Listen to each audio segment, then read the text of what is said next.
preaching ngayon. Alam niyo po, ang aking preaching ngayon ay tungkol sa buhay natin kung paano tayo tumakbo. Kung paano tayo tumakbo sa mga pinagdadaanan natin sa buhay. Paano natin nakaharapin yung mga kanya-kanya nating mga journey sa ating pangsariling buhay. Amen po ba? Hindi po pwede ang journey ko ay maging journey mo, ang journey ni Maymay ay magkaparehas po tayo. Ang tinatakbo ko, ang tinatakbo mo ay magkaiba. Pero tandaan mo palagi na ang tinatakbo mo ay laging may layunin sa Panginoon. Amen? Hindi ka nabuhay dito para tumakbo nang wala lang dahilan. Kaya ka merong takbuhin dahil may purpose ka sa buhay mo at meron kang purpose sa pagkagamit ng Lord sa maraming ministeryo ng Panginoon. Amen? At alam niyo po, sino po dito yung nakita yung gymnast na championship ngayon? Si Carlos Yulo. Kaya trending, no? Lahat ng mga bata ngayon, kayo matatanda, nagpa-practice tumbling eh. Kasi ka naman, 10 million yung premyo niya, no? Pag naging gold siya. Hindi lang yun. May babae pa na worth 35 million at marami sa kanyang mga incentive. Kaya tuloy marami nag-shift daw ang career, mag-gymnastic na lang daw sila. No? Pero you know what? Bago niya nakamit yung 10 million na gold, at yung gold na yon, marami siyang pinagdaanan bago siya nakapunta doon sa gold na meron siya ngayon. At ganoon din po tayo mga Kristiyano, marami kang pinagdadaanan bago mo makamit yung mga bagay na para sa'yo at yung mga pang-aadikain at purpose sa'yo ng Panginoon. Amen? At yun po yung gusto kong ituro ko sa inyo ngayon. Tumakbo po tayo na parang isang champion. Kaya ang ating title, Run Like a Champion. Amen? Kapag po ba nakakaisip kayo ng athlete or runner, ano po yung nasa isip nyo? Ano yung unang tumatakbo sa isip nyo? Kapag may athlete na nakikita nyo na nanalo sila, magaling yan. Ay, malakas yan. Ay, ano yan? Talagang grabe yan. Talagang todo effort yan. Amen? At dapat po bilang isang Kristiyano sa ating mga buhay, dapat ganoon din tayo tumakbo. Amen? At himay-himayin po natin mamaya. Buksan po ninyo ang inyong mga Bible sa Hebrews 12:1-2. Okay. Ang sabi po sa Hebrews 12:1-2, Therefore, since we are surrounded by such a huge crowd of witnesses to the life of faith, let us strip off every weight that slows us down, especially the sin that so easily trips us up. And let us run with endurance the race God has set before us.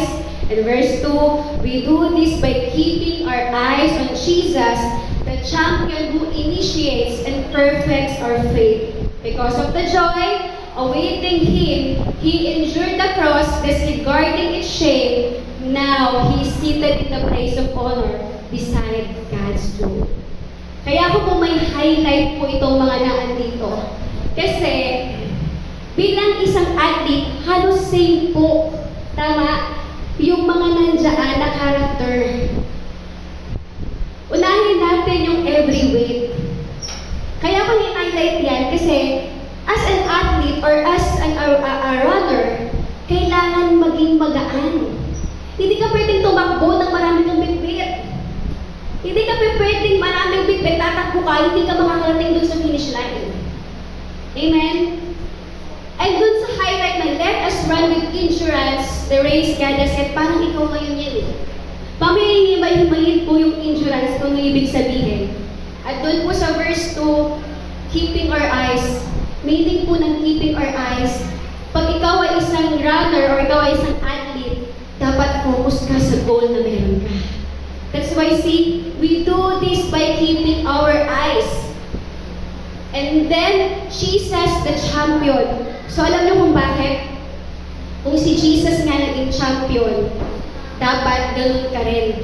Kasi nauna naging champion yung Diyos mo. Kaya dapat alam mo na tagumpay ang champion ka rin. Amen? He endured the cross. Diba? Mamaya wala sasabihin ko, ano ibig sabihin na endured? And lastly, place of honor. So, ibig sabihin, may reward. Kapag isang athlete ka, may reward kang matatanggap kapag nakafocus ka sa goal mo at natapos mo yung takbuhin mo sa iyong buhay. Amen? So, kaya tinatanong ko kanina, when you think of a runner or athlete, what do you think about? Oops, lagang. Yan. Ano ba yung tingin mo kapag may runner or athlete? Diba? Kaya tinatanong kanina kasi baka iba-iba tayo ng conclusion pagdating sa meaning ng runner or athlete. Pero gusto ko pong may highlight po ko sa inyo na mga character ng mga athlete at mga runner dahil ito po ay same sa similarity na takbuhin natin bilang isang Kristiyano. At kapag ito ay natutunan mo yung character ng athlete, matatapos mo rin yung takbuhin mo pagdating sa Panginoon. Yung race mo, nakasama mo ang Panginoon. Kapag nakita mo kung ano yung character na meron sa athlete. So number one, ang katangian ng isang runner o athlete, focus on goal. Kapag ang runner, ang mga athlete, alam nila kung ano yung goal na tinatahak nila. Amen? Meron silang isang goal. Ano yung goal ng mga athlete? Maging champion sila. Kapag lumaban ka sa Olympics, ano ang goal nila? Makamit nila yung gold medal. Ikaw bilang isang Kristiyano, ano ang goal mo sa oras na to?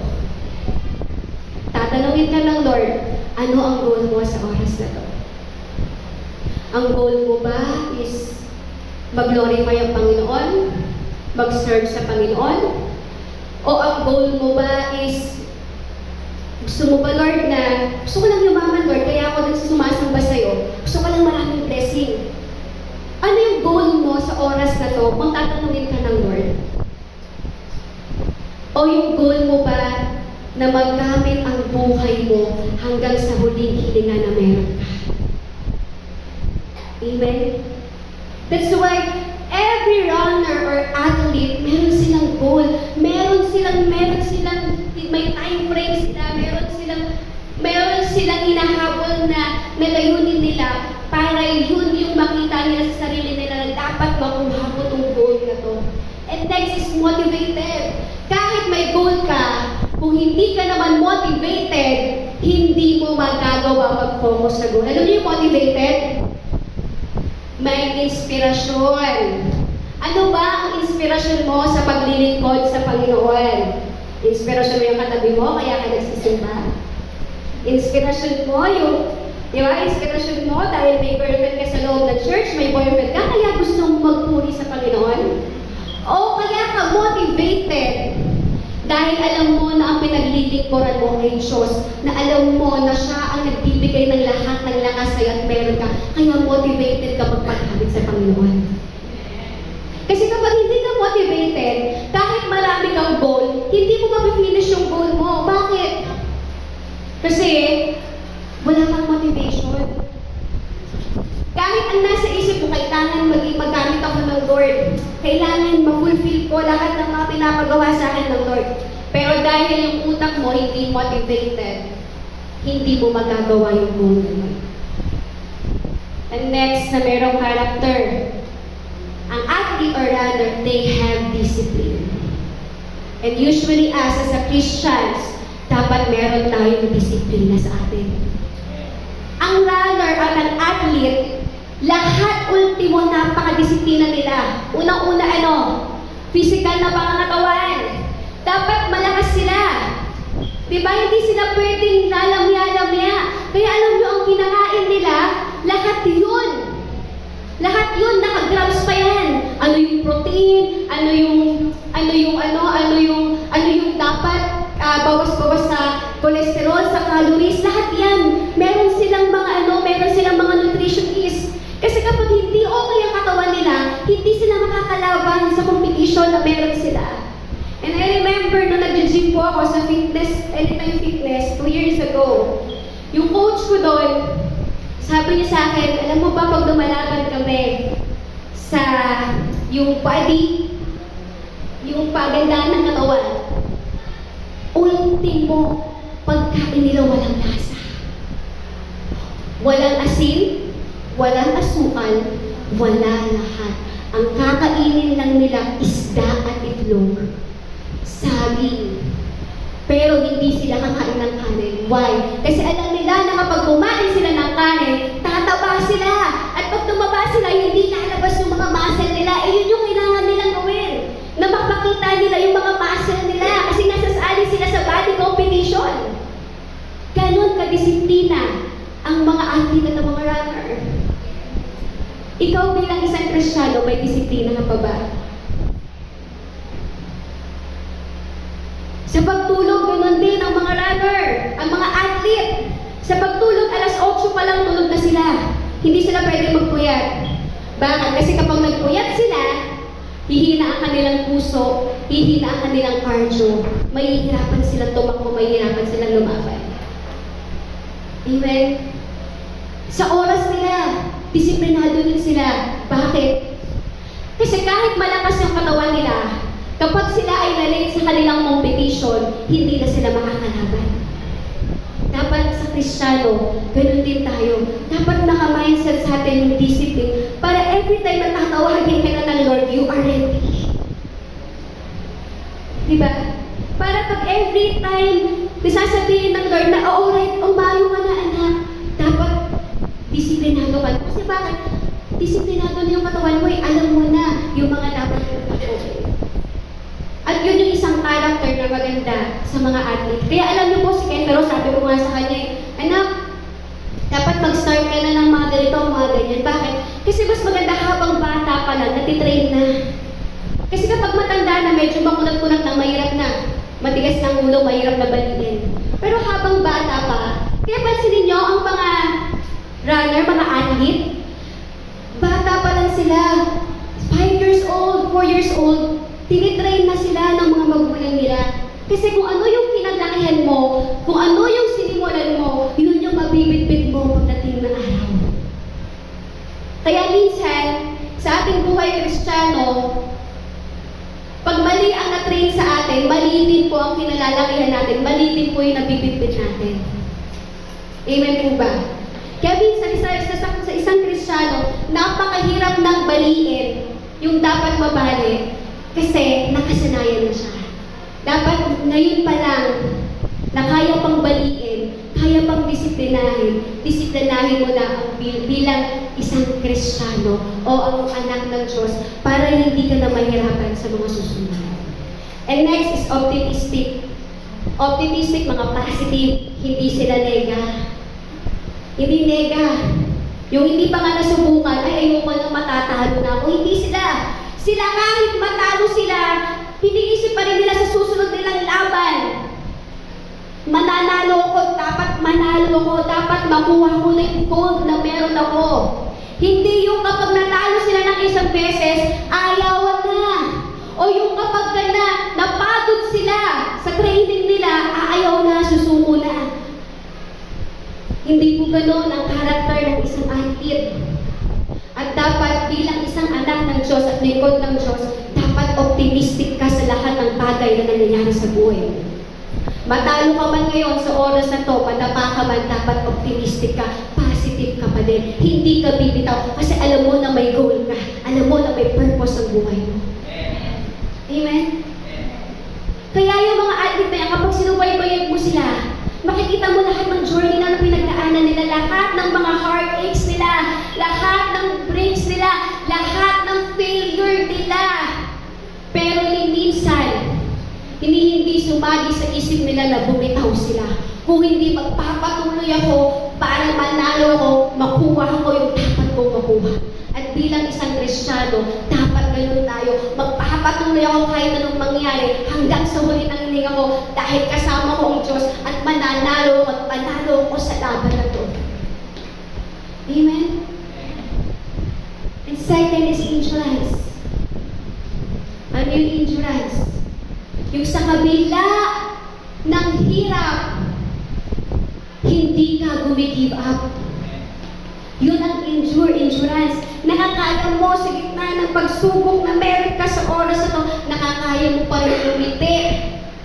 Kahit na palagi, parang feeling mo lubog na lubog ka na. And that's the character of an athlete. Kahit hirap na sila sa training nila, kahit lagi na silang pinagagalitan ng coach nila dahil hindi na nila kaya, kahit lumuha na sila ng dugo, pero hindi mo sila maririnig na, coach, ayoko na, quit na ako. No. Kaya panoorin niyo po yung mga nasa Olympics, makikita mo kung bakit sila nananalo eh. Kasi yung endurance na meron sila, hindi sila bumibitaw dun sa gitna ng laban na meron sila, dun sa gitna ng hirap nila, kung hindi dinadana sila, ini-enjoy nila yung pain nila hanggang sa ma-recover nila o makayanan nila yung pain na meron sila. Amen? And next is resilience. Ang resilience po, every time my friends, yung mga closest friends ko, tatanungin po nila, ano yung magandang character ni Mami Kay? Mami Kay tawag sa akin ng mga kaibigan ko.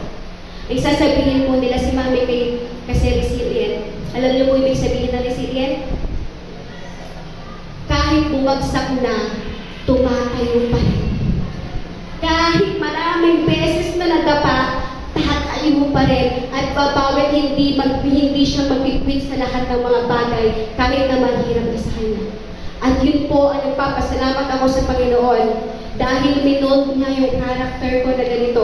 Na kahit madapa man ako ngayon, hindi mo ako makikita madapa hanggang sa mamatay ako, tatayo ako at maglilingkod ako sa Lord at mag-focus ako sa mga bagay na yan dahil alam ko na isa lang ang pinaglilingkuran ko. At dapat bilang isang mga Kristiyano, kahit nadapa ka na, kahit isang beses, 7 beses kang nadapa dyan, dapat mas marami kang tumatayo. Hindi yung pag nabagsak ka, natutuluyan ka ng babagsak at mawawala. No, ikaw ang talunan, hindi ang kaaway na dahil mo. Kapag wala kang resilience sa buhay mo, wala kang resilience na character, kapag bumagsak ka, tuluyan kang nawala, ikaw ang talo, hindi yung katabi mo. That's why I encourage every one of us na kahit nagkamali ka man ngayon, kahit fail ka man sa tingin mo ngayon, kailangan mong tumuyan, pumagon ka. Dahil laging may pag-asa sa buhay mo, laging may biyaya ang Diyos sa buhay mo. Amen? Huwag mong hahayaan na kapag bumagsak ka, tuluyan kang babagsak. Kaya yung nakaraan, may isa akong kabataan na kinakausap at sinasabi ko, huwag mong hahayaan na tuluyan kang babagsak. Kasi kapag tuluyan kang bumagsak, hindi mo na makikita ang sarili mo. Hindi mo na makikita yung kayang gawin sa'yo ng Panginoon dahil tuluyan ka na bumagsak. Pero ang tanging makakagawa lang doon, sarili mo. Hindi ibang tao. Amen? Kaya kung bumagsak ka man ngayon, meron ka mong failure sa oras na to, stand up girl, stand up man. It's not the end of the world. Hanggang may hininga ka, may biyaya ang Panginoon sa buhay mo. Amen? And next is inner desire to succeed. Meron pa ba tayong ganon? Yung inner sa puso natin, na may desire ka pa bilang isang Kristiyano na mag-succeed doon sa pinagkagawa ng Lord sa'yo, o bahala na Lord. O okay na to Lord, kasi okay na to Lord, nag-ano naman ako eh. Kahit pa paano, nagagamit mo naman ako, okay na yun. May mga ganun po ba dito? No. As a man of God, as a child of God, dapat meron kang desire na mag-succeed ka. Lalo na sa pinagagawa sa iyo ng Panginoon. Dahil tandaan mo, lahat ng ginagawa mo, accountable ka sa pinagagawa ng Panginoon para sa iyo. O sa iyo. Kaya yung mga nagsabi, okay na ako dito, pastor, okay na po kayo doon. Sisimba naman ako. Tumutugtog naman na ako, nagagawa ko, okay na ako dito. Petex lang. No. Kailangan nagsasaksid ka, meron ka pa rin inner sa puso mo. Bakit? Kasi kapag may desire ka na mag-succeed, lalo kang mamomotivated. Kapag may pangarap ka nga, di ba? Kapag may pangarap ka nga, lahat aabutin mo para maging successful ka. Tama, mali? Di ba? Lahat ng mga bagay na tingin mo tama para lang maging successful ka, gagawin mo. Kasi may desire ka. Dapat sa pinagagawa sa'yo ng Lord, dapat may desire ka pa rin sa puso mo na mag-succeed sa ministry na meron ka. Amen? Tandaan niyo po, nasabi ko po ulit sa inyo, na meron tayong mga accountability, lalo na kapag tinawag ka ng Lord. Lalo na pag may pagkagamit ka sa Lord, meron kang accountable ka doon sa pinagagawa ng Lord. At kapag kung sakaling tawagin ka ng Lord, ibabalik sa'yo ng Lord, ano bang ginawa ko? Nagawa mo ba yung pinagagawa ko sa'yo na maayos? Baka pagdating sa heaven, nung ka magsasorry sa Lord, Lord, sorry. No, dapat habang nandito ka pa lang, gawin mo na kasi you have a reward right after. Kaya habang pinagagawa sa'yo ng Lord, dapat meron kang ganun sa puso ko. Na mag-desire ka, na maging successful yung pagiging isang Kristiyano at pagkagamit mo sa Panginoon. Not only sa material na bagay, sa pangarap na meron ka, dapat mas lalo kang mag-desire na maging successful ka doon sa pinagagawa sa'yo ng Lord. Dahil eventually, this is temporary. Darating ang lahat. Darating ang time na lahat tayo ay uuwi sa Panginoon. Amen? And next, ano bang character ng isang athlete or runner? Sila ay emotional control. Why? Ang isang runner o isang athlete, kapag sila ay hindi marunong mag-control ng emosyon nila, hindi na sila nakakapag-isip ng maayos. Nai-stress na sila hanggat hindi na nila magawa yung mga dapat nilang gawin. At ganoon din tayo bilang isang Kristiyano. Kapag nauna ang emosyon mo, hindi mo na maiisip yung panawagan sa'yo ng Lord dahil puro emosyon na lang. Amen? Kaya tuloy ngayon, hindi mo nagagawa o na-fulfill yung pinagagawa sa'yo ng Lord. Kasi Lord, napakahirap naman. Kasi Lord, baka mamaya hindi ko magawa. Kasi Lord, baka po mamaya ganito, ganyan. Laging emosyon ang nauuna sa'yo. Pero tandaan mo, ang mga athlete, hindi emosyon ang nauuna sa kanila. Kasi alam nila na kayang-kaya silang talunin ng emosyon nila at hindi sila makaka-focus at hindi sila mananalo doon sa laban nila kapag emosyon ang pinauna nila. Kasi pwede silang mapagod. Nakakapagod talaga ang training ng athlete. Nakakapagod ang training ng runner. Ikaw nga lang siguro yung dito lang hanggang sa baba, hinihingan ka na. How much more pa kaya yung lumalaban ng mga tumatakbo, yung mga runner. Na buong runner court at tinatakbo nila, ilang beses sila nagtitrain. Pero alam mo kung ano maganda doon? Pati ang emosyon nila nagtitrain din sila. At dapat bilang isang Kristiyano, dapat tayo rin ang emosyon natin, nagtitrain natin para alam natin kung paano hahawakan yung emosyon na yan para mapaglabanan mo at para manalo ka doon sa pinagagawa ng Lord para sa'yo. Kasi kapag nauna ang emosyon mo, give up ka na, believe me. Kasi pagod ka na eh. Kasi hirap ka na. Kasi nasasaktan ka na. Pero maganda to, sabi ng Lord sa'yo sa oras na to, kailangan mong turuan ng emosyon mo na maging matatag. Para matakbo mo yung dapat mong takbuhin. And next is leadership. Ang mga runner or athlete, nabubuo sa kanila yung leadership nila. Bakit? Kasi nakakita nila yung sarili nila kung paano sila lumaban, kung paano sila mag-compete. So ngayon nabubuo sa kanila yung leadership na meron sila. Kung paano sila maging, lahat ng nagiging coach nila, nagsimula naman yan sa athlete eh. Tama? Hindi sila nagsimula na coach agad, no? Nagsimula muna sila sa athlete kasi na-train na lang sila ng kanilang leadership character. Kaya napunta sila sa pagiging coach. At dapat ganoon din po tayo bilang isang mga Kristiyano. Dapat habang pa sa takbuhin mo, na-form dapat yung leadership kasi kanya-kanya ka ng takbuhin, sa susunod gagamitin ka na ng Lord. Kaya dapat ma-build sa'yo yung leadership na meron ka.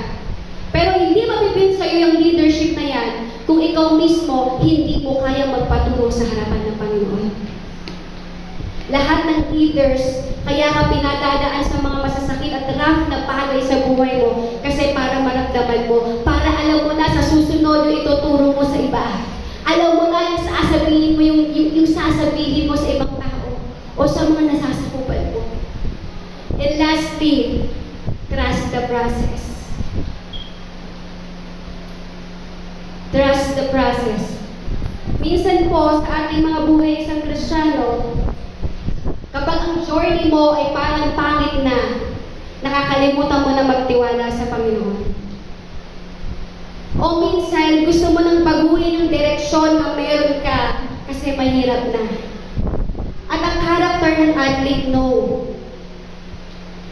Nagtatrust sila sa proseso na pinagdadaanan nila kasi alam nila na kapag na-finish nila yung process na yun, alam nila na magiging mas magaling sila. Alam nila na mas makakaya nila yung mga challenges kapag sila ay naandun sa proseso na dapat nilang gawin. At dapat bilang isang Kristiyano, tandaan mo na lang tayo ay laging nasa isang proseso. Yung proseso na yun, ang proseso, tandaan nyo kapatid, hindi madali ang proseso.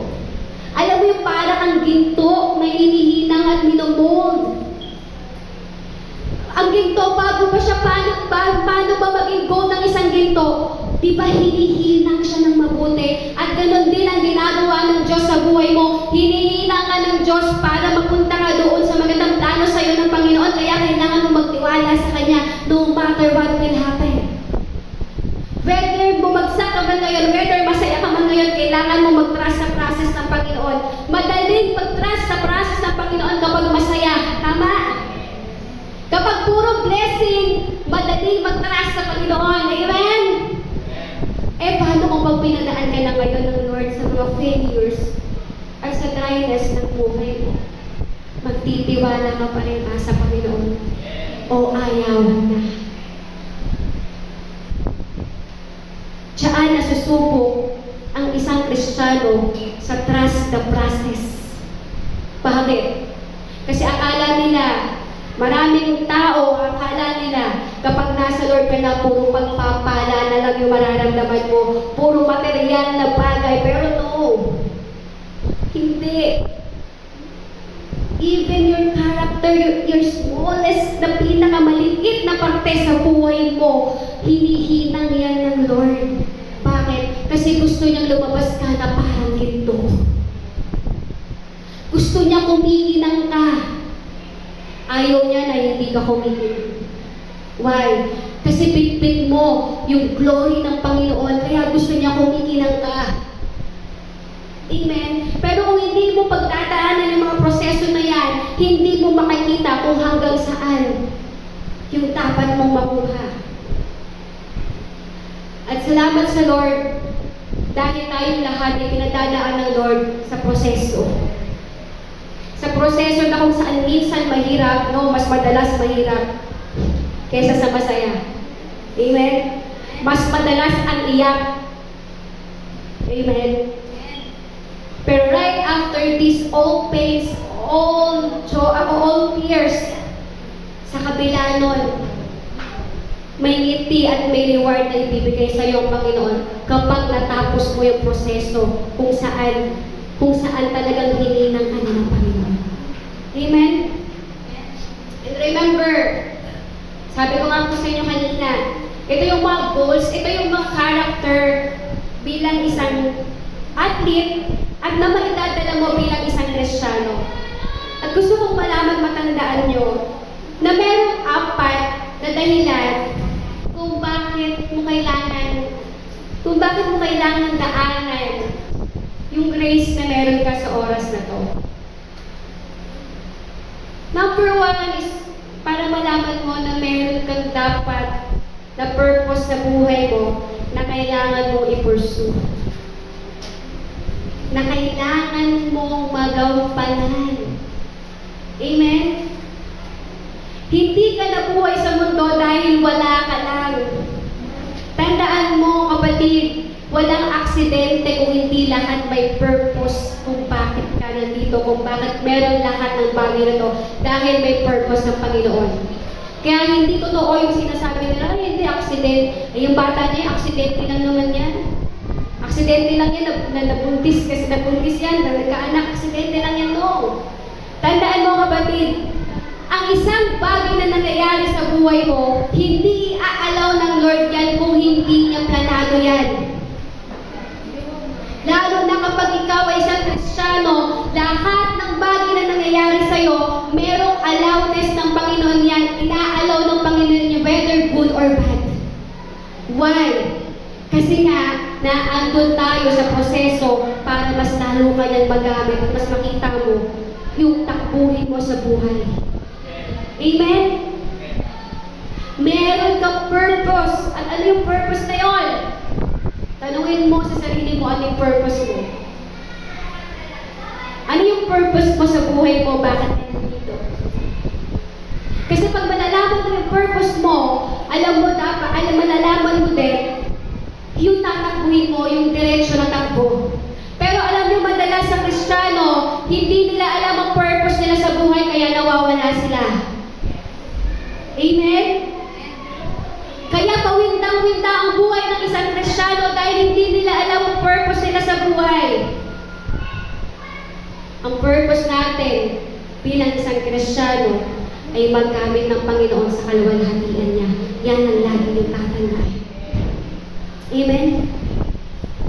Kaya sabi nito, we are the days until our very last breath. Hanggang sa uli ng hininga mo na andun ka sa takbuhin na meron ka. And there is no retiring or quitting from this race against ourselves. At hindi ka pwedeng huminto at hindi ka pwedeng mag-retire. Magre-retire ka lang kapag kinuha ka na ng Lord. Amen? Magre-retire ka lang pag umuwi ka na sa heaven. Pero hanggat hindi ka pa pinauwi ng Lord dun sa taas, tatakbuhin mo yung dapat mong takbuhin dahil may purpose kang kailangan mo magkampanan dito sa mundo to. Amen? And next, there is someone to prepare. Marami po sa atin, kahit alam na nila yung purpose nila sa buhay, hindi sila prepared. Bakit hindi sila prepared? Hindi nila alam. Kaya alam niyo yun, kaya nga sabi diba sa Bible, marami ang aanihin pero unti yung mga workers. Why? Kasi some of workers, they didn't know. Hindi sila prepared. Kaya pag tinawag na sila ng Lord, ayaw na nila. O nagdadalawang isip pa sila. Kasi bakit? Marami din sa mga tao, sa mga Kristiyano, marami silang baggage. Ano yun? Marami silang bitbit. Kaya hindi sila prepared. Tama? Many of us lag behind because we are weighed down by excess baggage. Marami tayong bitbit na dala-dala na hindi naman dapat bitbitin. Kaya pag tinawag ka na ng Lord, hindi ka makasunod sa Kanya. Tama, mali? Kasi po, Lord, kailangan ko muna buhayin ng pamilya ko. Yes, that's okay. Tama ka naman doon, kapatid. Kailangan mo talagang magtrabaho. Kasi Lord, dapat po ganito, dapat ganyan. Ang dami mo excuses sa Lord. Pero isa lang natutunan ko sa paglilingkod sa Panginoon, hindi ka pwedeng mag-reason out kapag meron kang panawagan sa Kanya. At kailangan mong bitawan yan para makasunod ka doon sa takbuhin na meron ka. Why? Kasi babagal lang yung takbuhin mo, kapatid. Tandahin mo kapag may panawagan ka sa Lord, babalik at babalik ka lang din doon. Anong gugustuhin mo? Yung magtatagal ka o susunod ka sa Lord para matapos mo yung pinagagawa sa iyo ng Lord? Maraming Kristiyano sa atin laging nai-stop doon sa takbuhin, doon sa takbuhin niya. Bakit? Nasa gitna na nga, malalapit na sanang matapos. Pero dahil may gusto at maraming iniisip, humihinto doon sa gitna. Pero ang ending nun, doon ka pa rin bibitbitin ng Lord. Kaya anong mas gusto mo sa oras na to? Pahihirapan mo ba yung sarili mo o tatanggalin mo yung baggage na yan para makatakbo ka ng maayos dun sa dadalhin sa'yo ng Panginoon? Amen? Marami sa atin na maraming bitbit sa likod kaya hindi nakakatakbo ng maayos.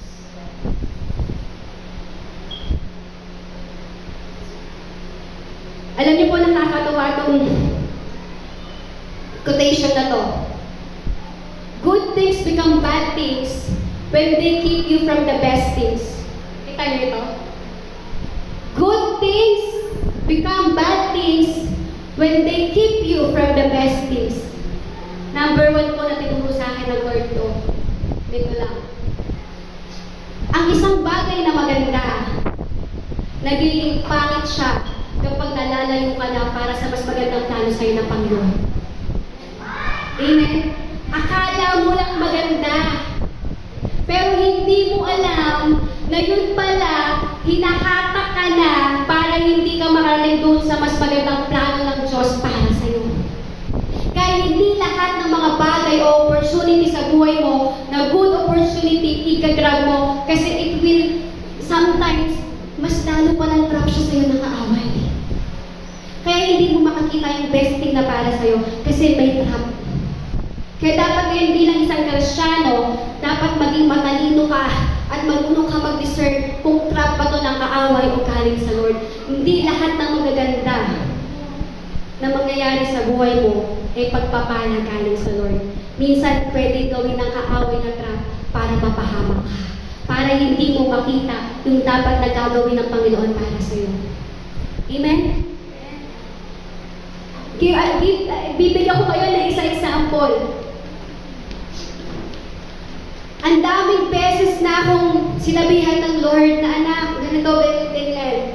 Huwag mo munang ituloy yung bagay na yan kasi may plano ko sa'yo maganda.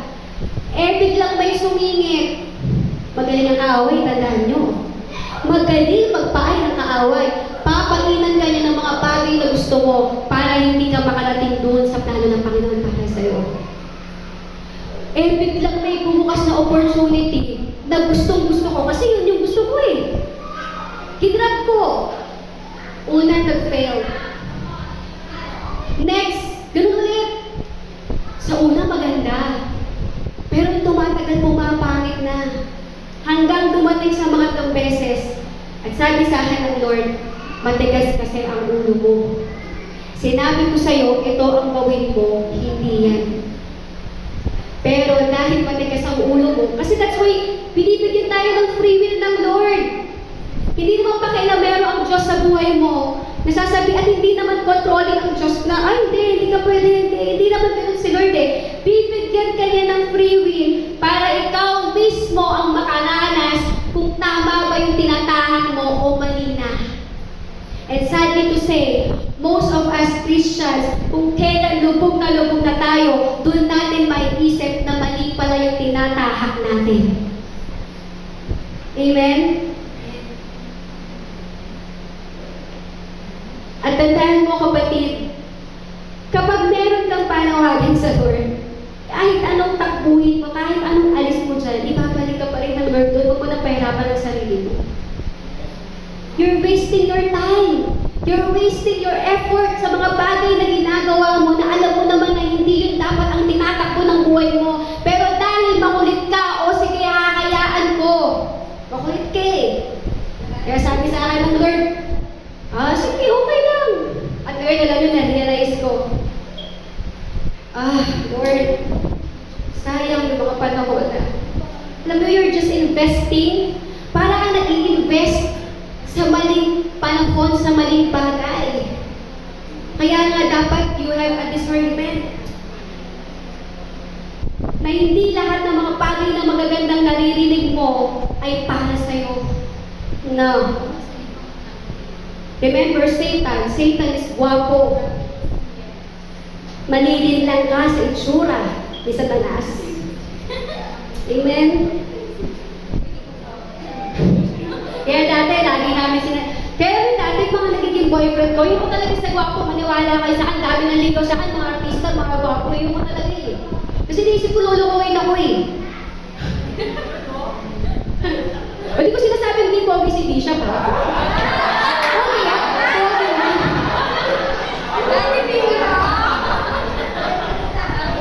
Binuhin mo? Ang daming nanliligaw sa akin na pogi, talagang mga artista, talagang mga sikat. Sabi ko lang, Lord, yung mo na ito.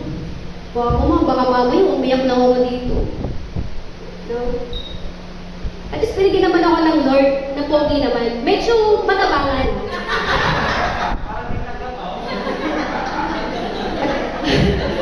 Diba? Medyo mataba lang, pero hindi naman sobrang taba, diba? Medyo lang naman. Kasi yung mga nanligaw sa akin, daming abs eh. Talagang pogi, talagang may mga six-packs pag nakita mo yung mga artista eh. Diba? Sorry sila. Mas gusto ko yung malaki yung chan. Diba?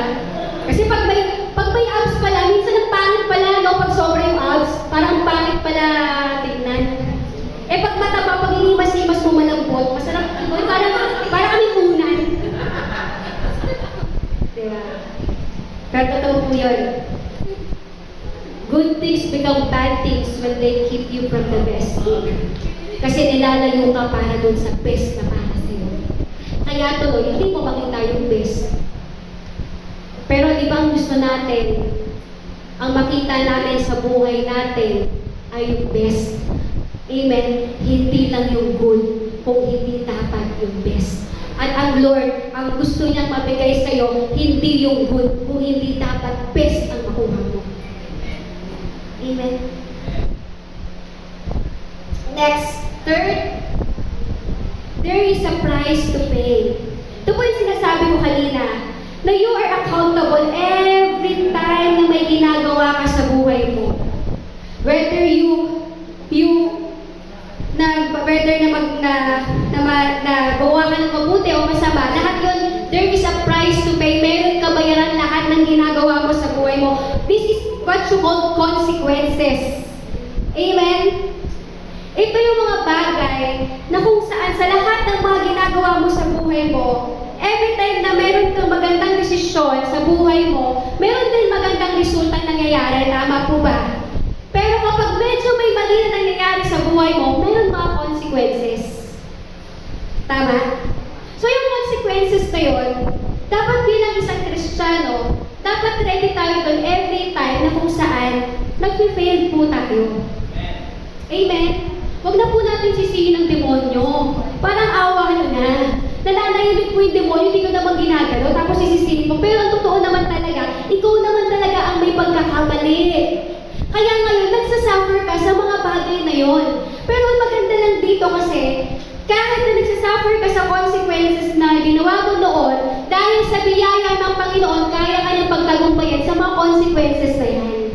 Pero kailangan mong pagdaanan yan, kasi lahat tayo, meron tayong kabayaran sa lahat ng mga ginagawa natin. Meron tayong accountability sa lahat ng mga ginagawa natin sa buhay. Amen? So kung halimbawa ngayon, medyo parang hindi maganda ang buhay mo, ano ba yung ginawa mo nung araw? Back to the reality. Balikan mo muna. Huwag nyo laging sinisisi sa demonyo, kawawa naman yung demonyo, kayo naman nananahimik. Di ka na kami nakakailaman ng demonyo, lagi mo sinisisi sa demonyo eh. Pero sometimes, gagagawan din natin kung bakit tayo nagsasuffer dun sa consequences na yun. Amen? Kaya may mga suffering, dahil may mga consequences. Kaya bilang isang Kristiyano, kagaya ng mga athlete, dapat may disiplina ka.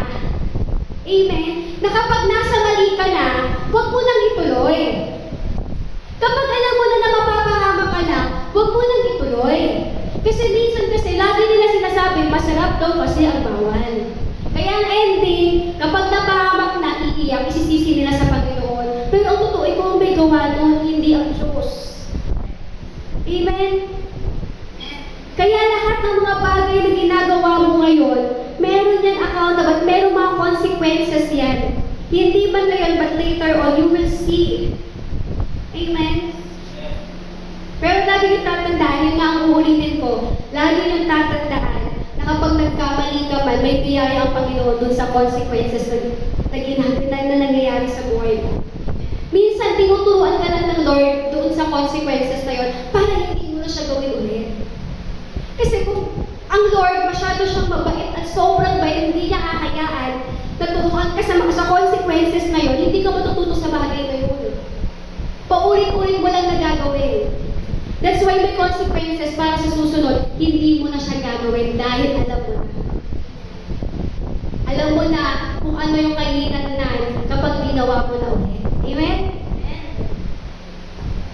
Kaya lagi mong tatandaan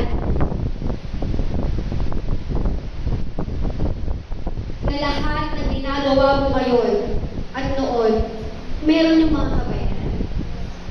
Pero don't blame yourself. Huwag mong sisihin. Tandaan mo kapag nasa proseso ka, makakagawa ka talaga ng pagkakamali. Bakit? Kasi hinihinang ka ng Lord. Kaya nga maraming salamat sa Panginoon dahil natutunan natin ang biyaya ng Lord. Dahil ang biyaya ng Lord, ito yung mag-i-encourage sa'yo na sa kabila ng lahat ng palpak na ginawa mo, tinubos ka ng Lord sa mga kasalanan na meron ka at ang mga nakaraan mo. So, yun po ang lagi natin tatandaan. There is a price to pay sa lahat ng ginagawa natin.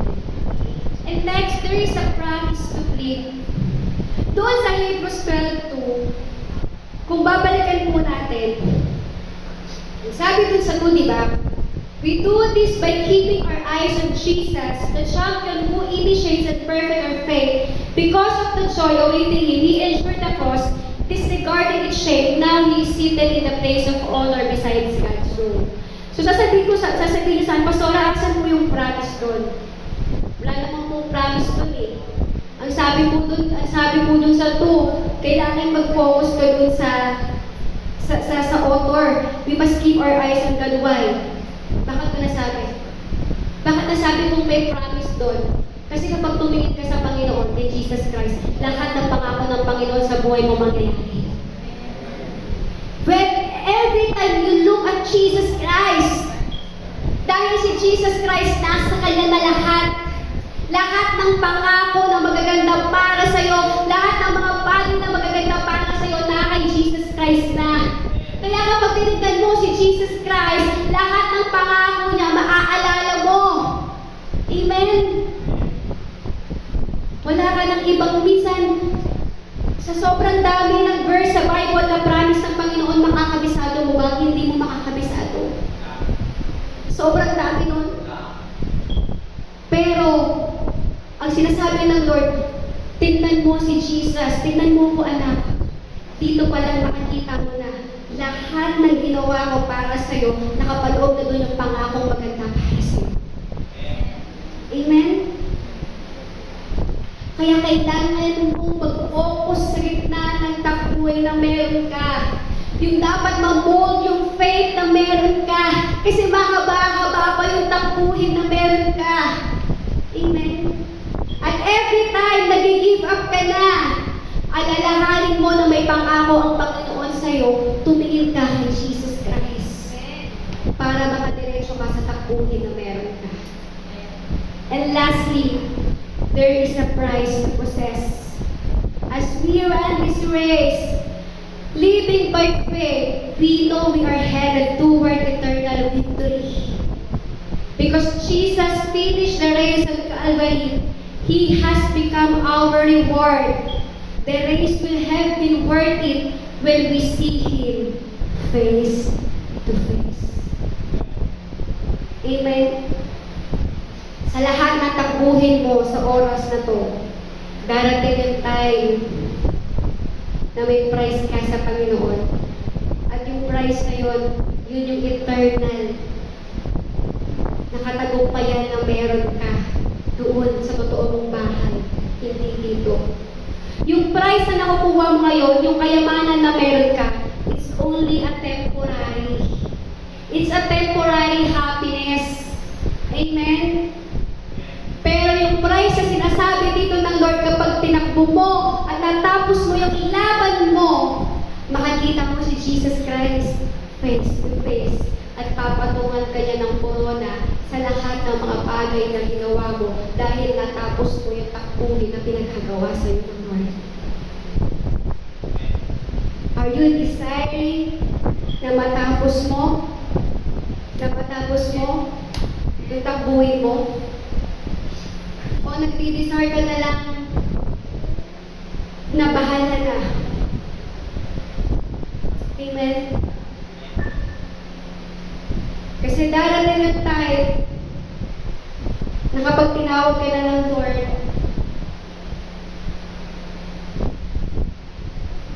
marami siyang pwedeng ibigay sa iyong corona.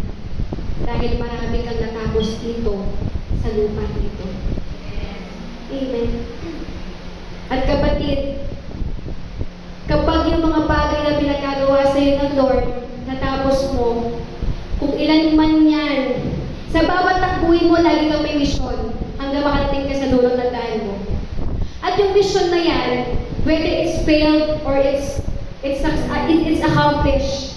At yung mga accomplishment na yan sa buhay mo, papatungan ka isa-isa ng Lord kung ilan man yan. Amen? So, mas masarap na patungan ng Lord ni Jesus, Lord, ikaw ng corona. Walang sarap na patungan ka ng Lord ng corona na galing sa Kanya kaysa ang pera na meron dito sa mundo. Money is just temporary. It's a temporary. Yes, you can be happy kapag mayaman ka na. But still, there is an emptiness. Why? Kasi hindi naman yan yung purpose mo sa mundo ko eh. Ang purpose mo, para maghamit ka ng Panginoon sa kaluwalhatian niya. You know what? Every time you bring soul to here, may pinagpipray at nakatanggap sa Lord, hindi mo ba alam na may corona ka na kada may tumatanggap na binibitbit mo sa loob ng simbahan? Why you are afraid na magbitbit sa loob ng simbahan? Hindi mo ba alam na kaya ka binigyan ng Lord? Kaya ka tinawag ng Lord dito para magamit ka niya na maraming mailigtas. Amen? Bakit ka natatakot? Dahil magtatawanan ka? No. Mas matakot ka kapag hindi mo nagampanan yung pinagagawa ng Lord sa'yo. Kasi time will come, isasabihin at may ipapato sa iyong Panginoon. Pagdating mo doon, lahat ko nakalis na. Mas nakakatakot sabihin ng Lord na anak, sinayang mo ang buhay mo sa walang kwentang bagay.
and I'll run to you. Yes. To you. Hallelujah. To you. So true. Yes. Just feel the love of the Lord. Kapatid, hindi mo kailangan sumigaw, kumanta, lumakas kumanta. Pero i-enjoy mo lang yung kantang to. Na habang inaawit mo to, sinasabi ng Lord, anak, bibigyan kita ng lakas. Hindi lakas na meron ka, kundi ang lakas ko para mapagtagumpayan mo lahat ng mga bagay na nakuhin mo sa oras na to.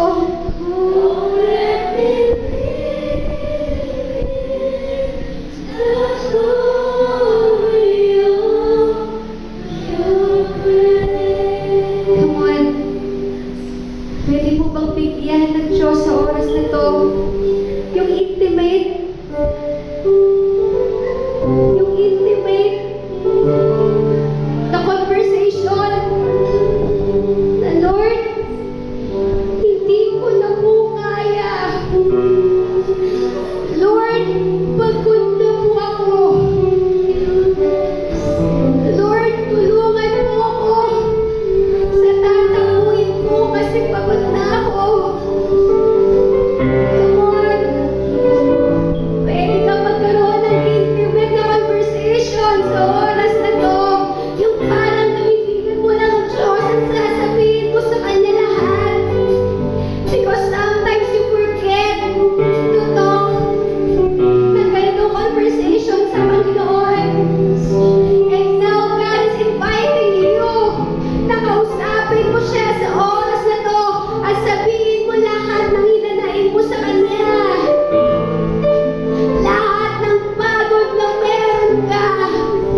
kapatid,